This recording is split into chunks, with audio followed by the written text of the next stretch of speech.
Militaries in the 1700s were widely made up of large amounts of infantry with small amounts of cavalry and artillery. These infantry units were armed with large caliber muskets and bayonets. During battle, they would form a line while firing and slowly advancing into the enemy line, and finally engaging them with bayonets. Although all armies possessed great numbers of artillery, they were hardly ever used in any decisive role.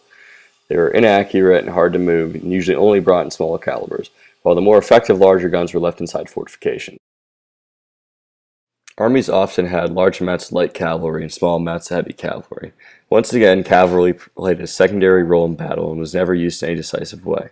Heavy cavalry was armed with lances and sabers, while light cavalry was armed with carbines and sabers. Light cavalry was mainly used as a skirmish force, while heavy cavalry was used as shock troops.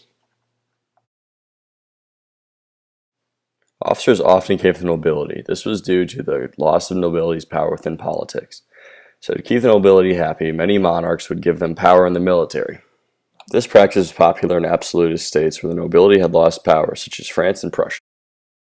After the rise of Napoleon in 1799, military tactics changed drastically and would never be the same. Although the equipment of armies did not change, the size of them did. Napoleon's Grand Army numbered in the hundreds of thousands, which made it capable of defeating any European army. He also drilled and trained his soldiers much more vigorously, which made them much more effective in battle. Napoleon was able to amass such a large army so quickly by putting large drafts into effect across France. This not only allowed him to maintain his large army, but to replace casualties very quickly. Napoleon also implemented great changes in artillery. He utilized discoveries that made the firing of artillery guns that made them much more accurate than before.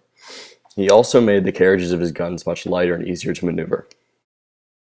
Napoleon also changed the way artillery is used in battle. Rather than keeping it behind his lines and using it to whittle down the enemy before they advanced upon his own line, he integrated it in the line and used canister shot to blast large holes in the enemy line, which he would then attack with cavalry.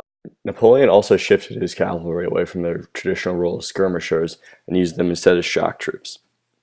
He would use his cavalry in conjunction with the artillery to charge the holes and gaps in the enemy's line which they created and break the resolves of their troops.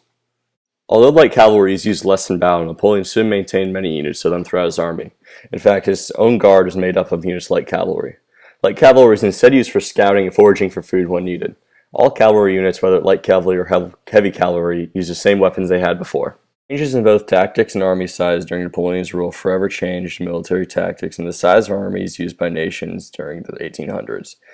Armies became much larger, and his artillery and cavalry tactics were soon adapted by all militaries across the world.